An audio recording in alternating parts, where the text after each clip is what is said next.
خلیفہ ہارون رشید نے فرانس کے بادشاہ اس کو ایک گھڑی تحفے میں بھیجی۔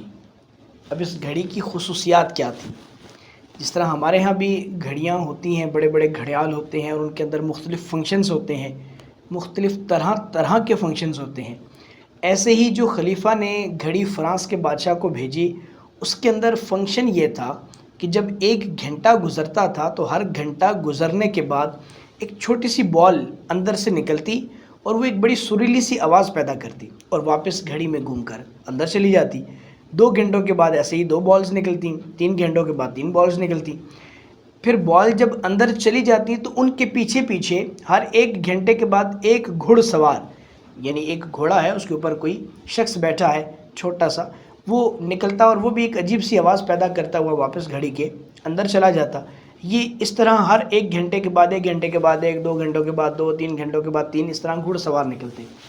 اب جب یہ گھڑی فرانس کے بادشاہ کے محل میں رکھی گئی تو اس بادشاہ کے پاس جو موجود کاہن اور نجومی تھے وہ دیکھ کر یہ کہنے لگے کہ بادشاہ سلامت، اس گھڑی کے اندر شیطان بند ہے اور یہ جو گھڑ سوار بار بار نکل رہے ہیں یہ کہیں ہماری سلطنت کو نقصان نہ پہنچائیں۔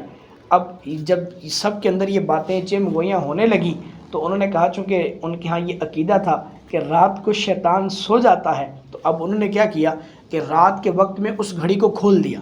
اب وہ پوری گھڑی کھل گئی، اب اس کے اندر سے شیطان تو کیا نکلے گا، اس کے اندر سے وہ آلات ہی نکلے، جو وہ گھڑی بنی ہوئی تھی اس کے اندر جو آلات تھے وہی نکلے۔ اب سوچئے اس وقت جب علم کی طاقت مسلمانوں کے پاس تھی تو اس وقت کا جو یورپ تھا وہ مسلمانوں کو جادوگر اور ان کے اس سائنس کے علم کو جادو یہ سمجھا کرتا تھا، اور آج کا مسلمان یہ سمجھتا ہے کہ یہ جتنا بھی علوم و فنون ہے اس پر تو ان گوروں کا قبضہ ہے، ان یہودیوں کا اور ان جناب عیسائیوں کا اور ان غیر مسلموں کا قبضہ ہے۔ مسلمانوں کے ہاں تو کوئی علم کی بات ہے ہی نہیں، اور مسلمان تو بیچارے ان پڑھ ہیں اور یہ 1400 سال پرانے باتیں کرتے ہیں اور یہ مسجدوں میں بیٹھ کر مدرسوں کی باتیں کرتے ہیں۔ آئیے میں آپ کو بتاتا ہوں کہ جب اسلام کے پاس عروج تھا، اسلام کے پاس طاقت تھی اور علم کی طاقت تھی، اس وقت مسلمان یہ کوئی ایسی ہی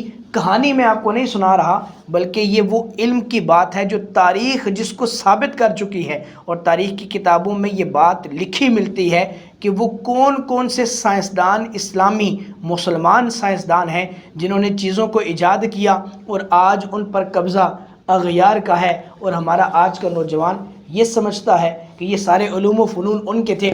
سنیے کہ کون سی چیز کس مسلمان نے ایجاد کی ہے۔ دنیا میں سب سے پہلا کیمرہ، یہ جس کے ذریعے میں آپ کے ساتھ مخاطب ہوں، یہ دنیا میں سب سے پہلا کیمرہ جو ہے وہ ابن الہیثم اس نے ایجاد کیا ہے۔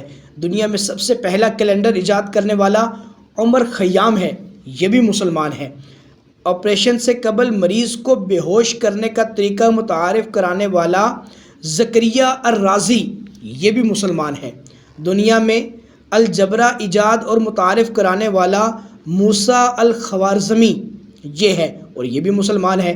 1957 میں شیمپو ایجاد کرنے والا جو شخص تھا اس کا نام محمد تھا، یہ وہ پہلا شخص ہے جس نے شیمپو کو ایجاد کیا ہے۔ زمین پہ آنے والے زلزلوں کی سب سے پہلے سائنسی وجوہات بیان کرنے والا ابن سینا، یہ بھی مسلمان ہے۔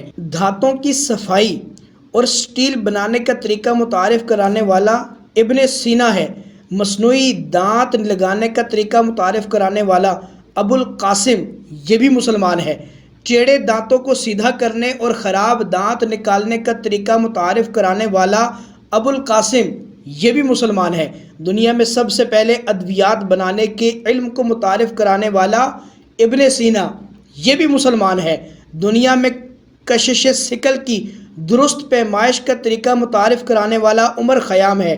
آنکھ، ناک، کان اور پتے کا آپریشن سے علاج متعارف کرانے والا ابو القاسم، یہ بھی مسلمان ہے۔ دنیا میں سرجری کے لیے استعمال ہونے والے 3 اہم ترین آلات متعارف کرانے والا ابو القاسم، یہ بھی مسلمان ہے۔ دنیاوی علوم میں علم اعداد اور جدید ریاضی کی بنیاد رکھنے والا یعقوب الکندی، یہ بھی مسلمان ہے۔ مریضوں کو دی جانے والی ادویات کی درست مقدار کا تعین کرنے والا، دنیا کو آنکھ پہ روشنی کے مضر اثرات بتانے والا زکریا الرازی، یہ بھی مسلمان ہے۔ روشنی کی رفتار کا آواز کی رفتار سے تیز ہونے کا انکشاف کرنے والا البیرونی، یہ بھی مسلمان ہے۔ دنیا کو زمین، چاند اور سیاروں کی حرکات اور خصوصیات سے روشناس کرانے والا البیرونی، یہ بھی مسلمان ہے۔ دنیا کو قطب شمالی اور قطب جنوبی کی سمت کا تعین کر کے 7 طریقے بتانے والا البیرونی، یہ بھی مسلمان ہے۔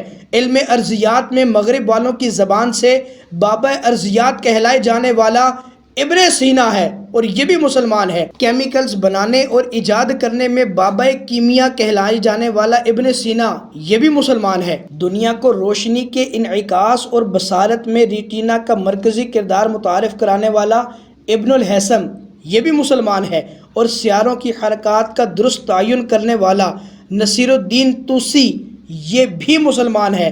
یہ سب مسلمان سائنسدان ہی تھے۔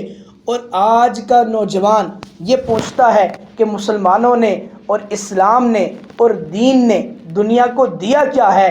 ارے دین نے، اسلام نے اور قرآن نے دنیا کو تمام کے تمام علوم و فنون اس دین نے ہی تو عطا کیے ہیں، اسی قرآن نے ہی تو عطا کیے ہیں۔ اگر ہم قرآن کو پڑھ لیں تو یہ تمام کے تمام علوم جتنے بھی ہیں یہ سارے کے سارے ان علوم کے نیچے ہیں۔